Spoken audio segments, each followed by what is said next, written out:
Bueno, soy cordobesa, de Capilla del Monte, nací allí y siempre tuve interés en el piano, no sé por qué, pero pedía siempre que me regalaran pianitos.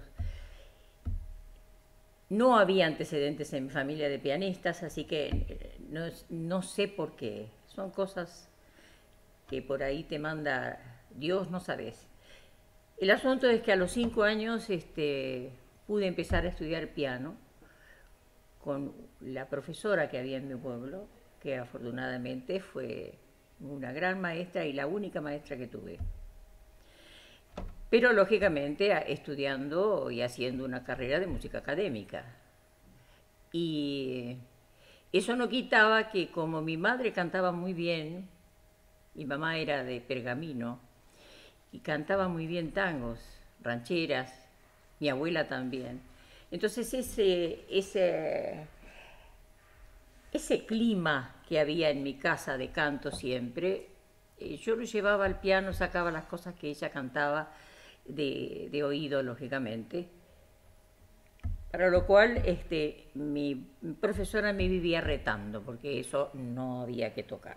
O sea, había que tocar nada más que eso no, Hildita me decía, eso no. Bach, o sea, lo que tenés que estudiar, eso no. Pero siempre lo hice. Y siempre dentro de lo que era una formación académica, hasta que escuché por primera vez a los hermanos Ábalos con un piano. Se escuchaba desde antes folclore, sí, en la radio, pero nunca la presencia del piano.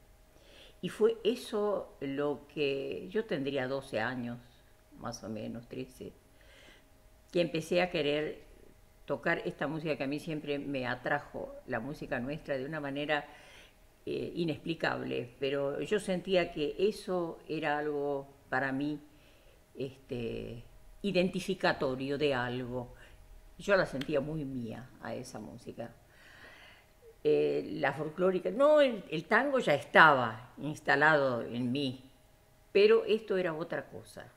Así que empecé a sacar las cosas copiando lo que hacían los hermanos Ábalos. Y de ahí en más empezó la carrera, digamos, mía como pianista, que lógicamente a nadie le interesaba lo que yo hacía.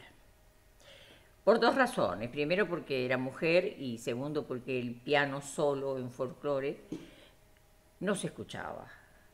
Porque puedo hablar de Ariel, por ejemplo, de Ariel Ramírez, pero él siempre tocaba con otros, nunca era el piano solo, siempre era con percusión o con guitarra. Y yo quería hacer esto a mi manera eh, y sola. Lo intenté varias veces en Córdoba, porque yo, por supuesto, la escuela secundaria no había en mi pueblo, entonces yo me tuve que ir a Córdoba, la capital de Córdoba. Y ahí sí, eso fue muy enriquecedor, porque Córdoba nucleaba muchísimos jóvenes que venían a estudiar a Córdoba por distintas razones, o porque no había en sus pueblos o lugares, o por las especialidades, y los que estaban, por supuesto, ya en la facultad, estos que iban a la universidad. Entonces ahí ya empecé a conocer otros, otros ritmos, otra cosa, otra música hecha de otra manera, y se bailaba mucho en ese entonces también el folclore, pero porque era como una necesidad, o sea, no era algo ya preestablecido. Era el placer de bailar una samba, el placer de bailar.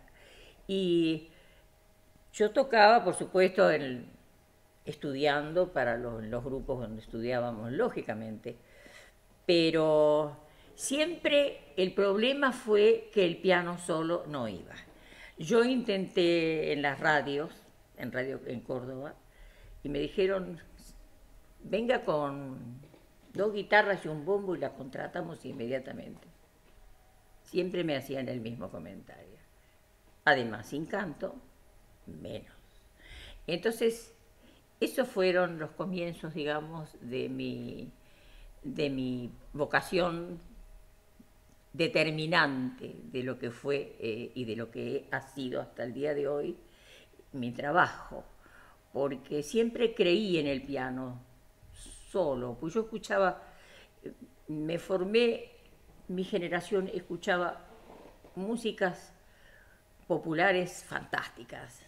Nosotros escuchábamos mucho jazz, por supuesto, los grandes pianistas como Art Tatum o Oscar Peterson. Yo escuchaba a estos pianistas solos y decía, ¿por qué si se puede hacer un jazz tan rico únicamente en el piano, por qué no se puede hacer la música folclórica en el piano solo? Un poco es eso lo que siempre me motivó, hasta que, bueno, lo hacía mucho en el colegio o el secundario, componía.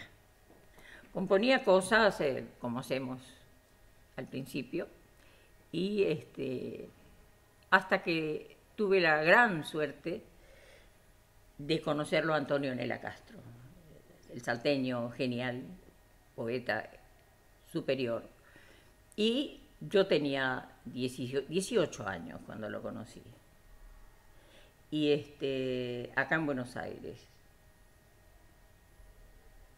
Y él escuchó algunos temas míos, yo había hecho algunas zambas, y me preguntó si tenían letra. Digo yo, eso no. Me dice, me deja que yo le quiero poner letra. Y él le puso letra a 2 zambas mías y inmediatamente me dijo, quiero darle un poema. Y ahí empezó la relación con Antonio Nela Castro, que fue lo primero que me dio para ponerle música, fue una vidala, Ruiz de los Llanos. Posteriormente la zamba del Chaguanco y todo lo demás que hicimos, pero todo partió de ese comienzo de una zamba muy clásica, digamos, que yo había hecho, que se llama El llanto del Crespín.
Adolfo Ábalos fue alguien significativo, que creo que por ahí merecería ser más conocido, por eso, bueno... Sí, puedo volver a él porque yo lo he admirado tanto que pienso que es muy importante.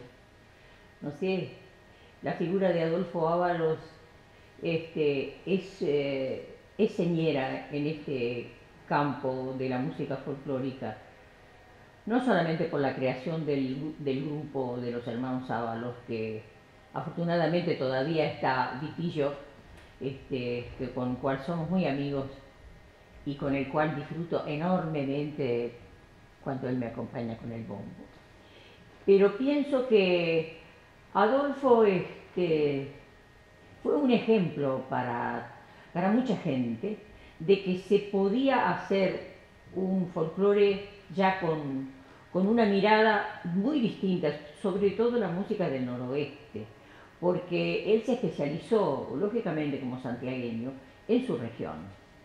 Entonces fue la primera música folclórica que yo abordé fue esa, la del noroeste, y gracias a Adolfo Ábalos. Y hoy, yo que trabajo tanto con pianistas jóvenes, siempre les digo, escuchen los discos de Adolfo, aprendan de la sencillez del ritmo y del swing que tiene Adolfo, porque sin ningún tipo de alarde armónico es tan nuestro y tan original lo que él hace rítmicamente, que sigue siendo para mí el maestro para los que quieren abordar el folclore en el piano.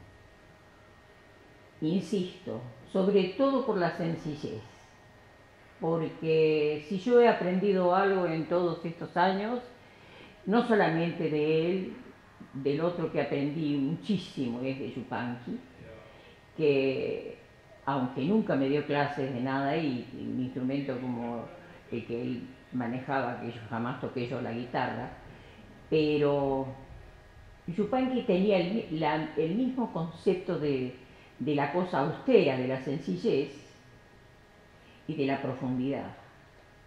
Entonces, sin hacer alardes armónicos, que es lo que yo siempre trato, porque en la armonía nadie inventa nada, está todo inventado, la verdad. Pero si hay algo que hace muy rico a un país en su música folclórica, es la rítmica. Y es lo que de alguna manera identifica a todas las músicas folclóricas del mundo. Porque ahí es donde se encuentra, pienso yo, por supuesto es una opinión muy personal, ahí pienso que es a donde está el nudo de la cuestión. Porque cuando empezamos a mezclar con otras cosas se pierde la identidad de esa música. Y nosotros tenemos un folclore, para mí, de una riqueza inusitada en este sentido. Porque hay tantas regiones, hay tantos géneros distintos que lamentablemente se están perdiendo porque no se los conoce. Las nuevas generaciones no conocen la música pampeana, no conocen la música cuyana. Quizás conocen un poco más de la música del altiplano, pero de la música, por ejemplo, del litoral, se mira siempre, por ejemplo, que el chamamé como que no tuviera el valor que tiene, siendo para mí una de las músicas más ricas que tenemos, porque el chamamé nace de un grupo, no es una música de solista, o sea, es una música de conjunto. Y así como existe eso y existe el guitarrista solo pampeano, hay una gran diversidad de cosas para trabajar y llevarlo al piano siempre es un desafío, porque hay cosas, lógicamente, que no van a sonar igual y que a la gente por ahí no le llega como le llegaría una voz o un grupo o no sé. Pero es lo que yo elegí hacer, es lo que siento hacer y además tuve la fortuna de vivir una época como fue la década de fines del 60 y del 70, que fue única por la cantidad de gente talentosa, músicos y poetas, y que casi todos veníamos del interior del país, la mayoría, y que teníamos una casa de encuentro que para mí fue mi segunda casa, que fue la Editorial Lagos. En la Editorial Lagos nos conocimos con el Cuche, Hamlet, Lima Quintana, que fuimos tan amigos, con el mismo Tejada Gómez, Remo Vignoni, todos desfilaban en Negro Lagos. Entonces Por ahí uno llegaba y se encontraba con gente que de otra manera no hubiera podido conocer, y ni hablemos de los poetas. Ahí nos encontrábamos muchos con Eduardo Falú. Entonces, era más que una editorial, era una casa de encuentros. Gracias a ese hombre maravilloso que fue Rómulo Lagos, y que era un artista, él, raro, en gente que se dedica a un negocio así, porque tenía una profunda amistad con los grandes plásticos argentinos. Los admiraba y lo querían mucho. Entonces él fue el de la idea de crear la canción Estampa, a donde si se hacía por ejemplo, ¿qué pasó con la Zamba del Chaguanco? Que fue lo primero que a mí me editó la editorial Lagos. Yo no conocía Buenos Aires, había venido porque tenía parientes acá, pero no conocía el ambiente. Cuando él me llamó a Córdoba, pidiéndome la partitura de la Zamba del Chaguanco, yo vine aquí y me encontré con algo que ni me soñé. Dice, bueno,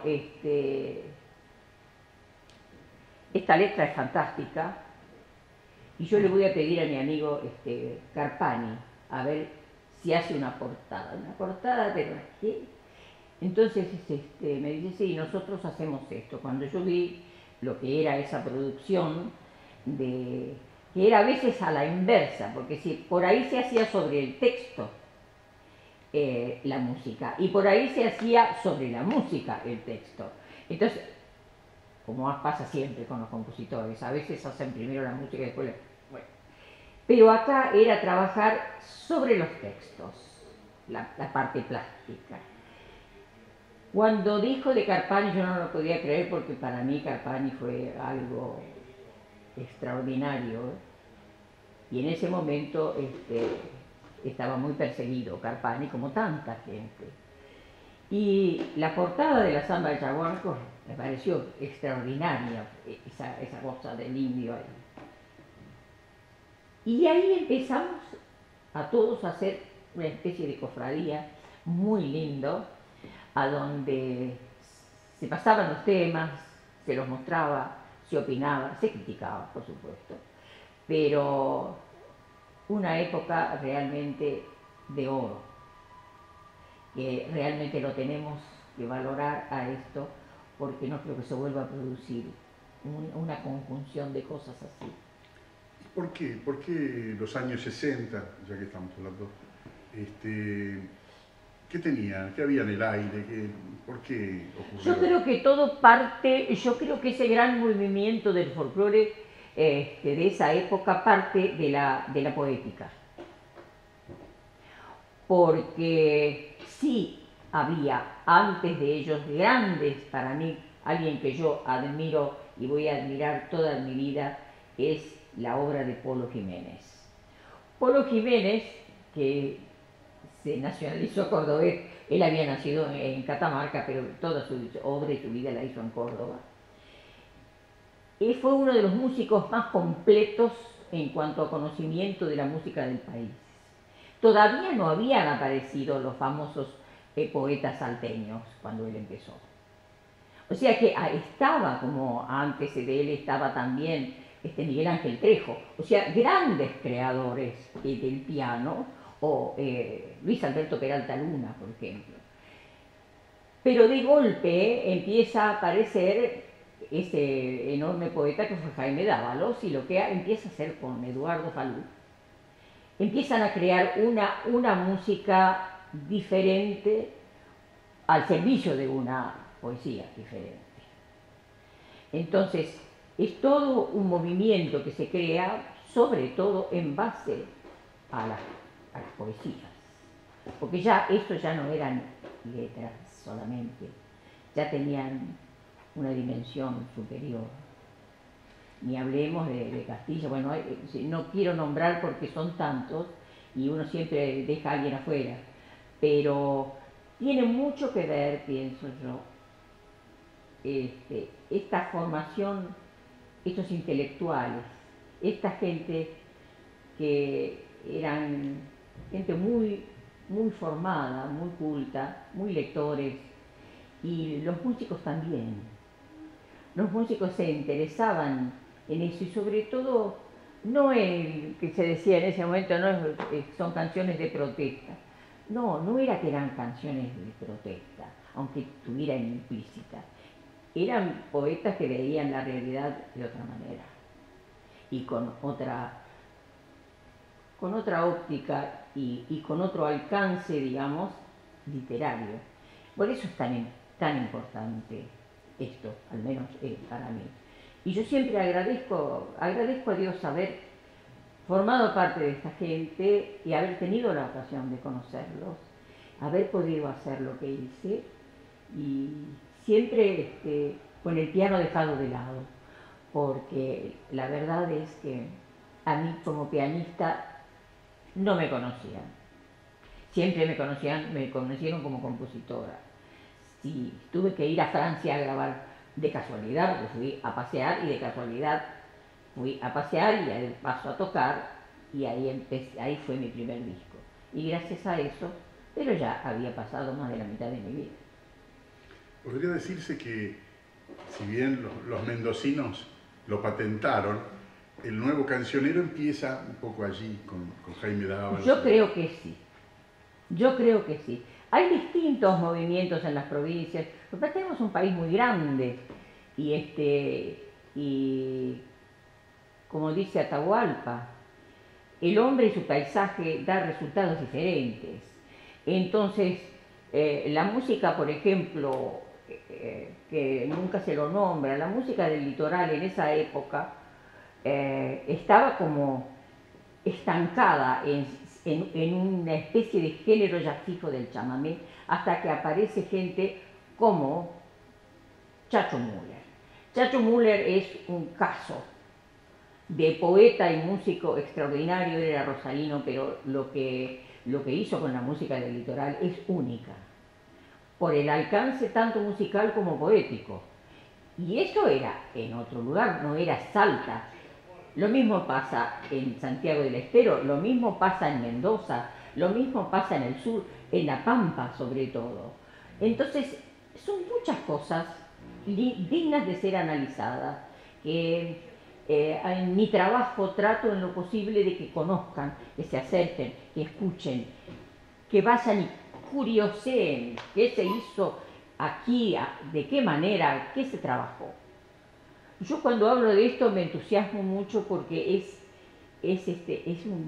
lo que me he impuesto como docente, de tratar de pasar el entusiasmo y la pasión y el amor hacia esa música.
¿Cómo fue la formación específica, digamos, escuchando a Adolfo Ábalos?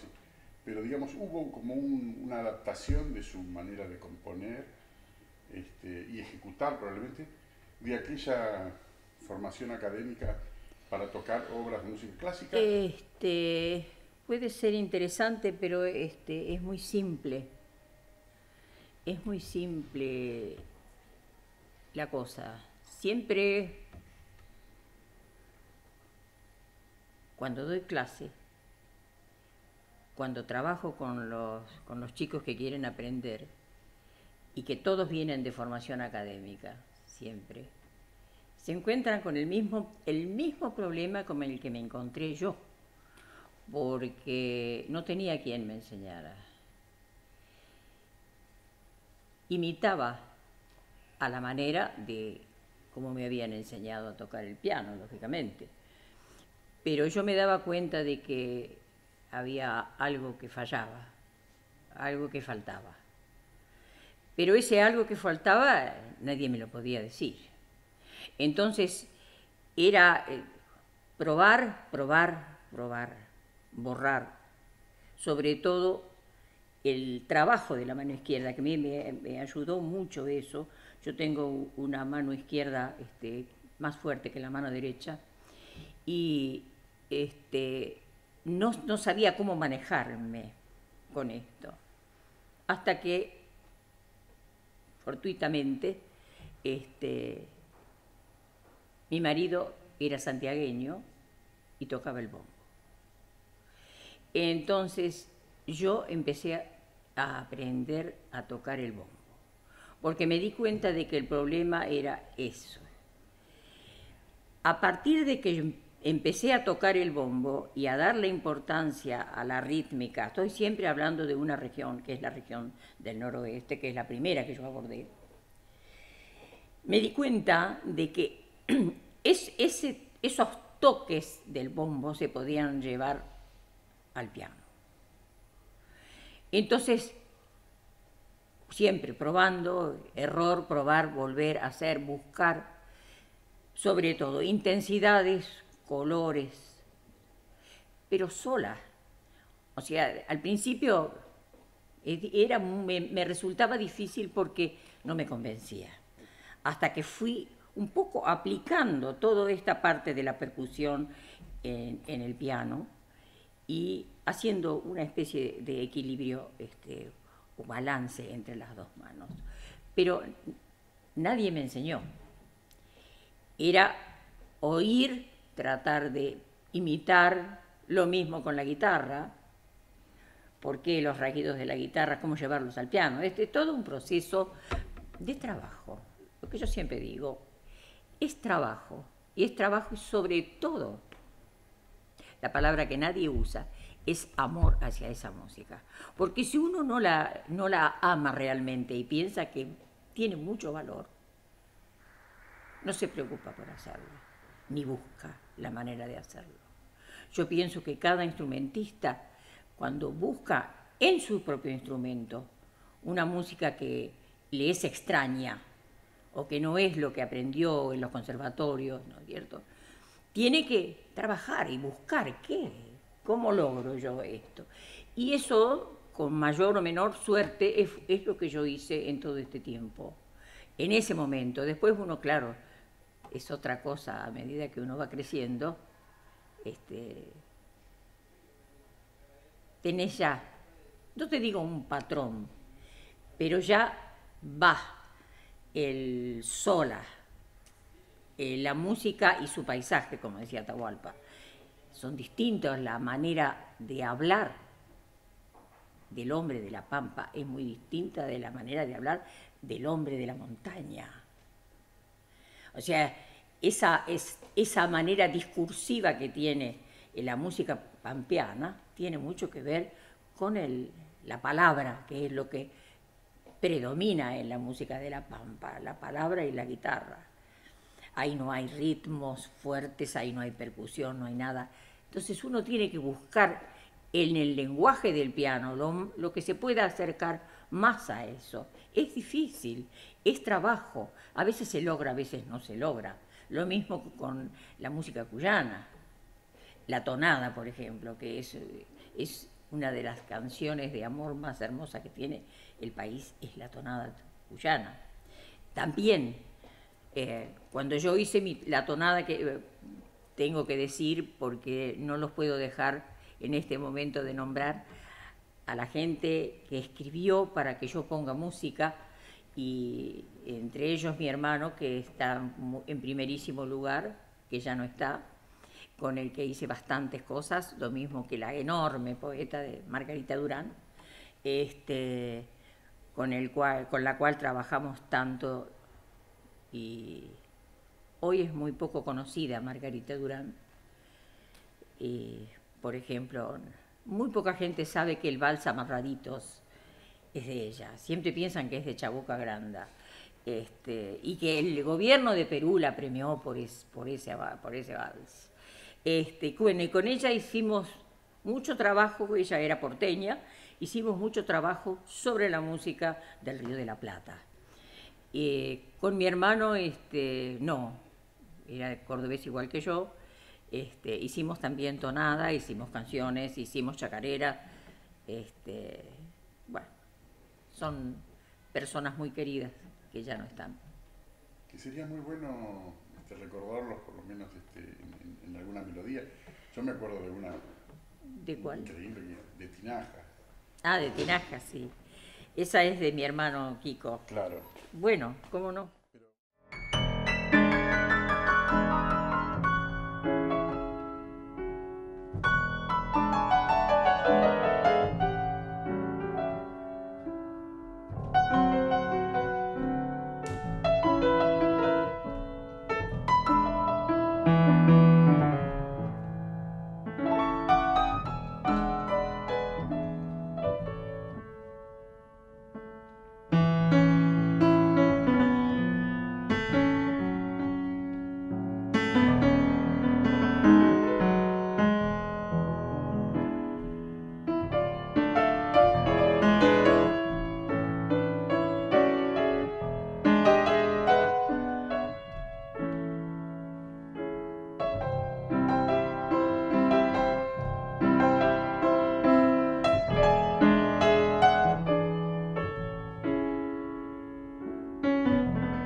Con errores y todo.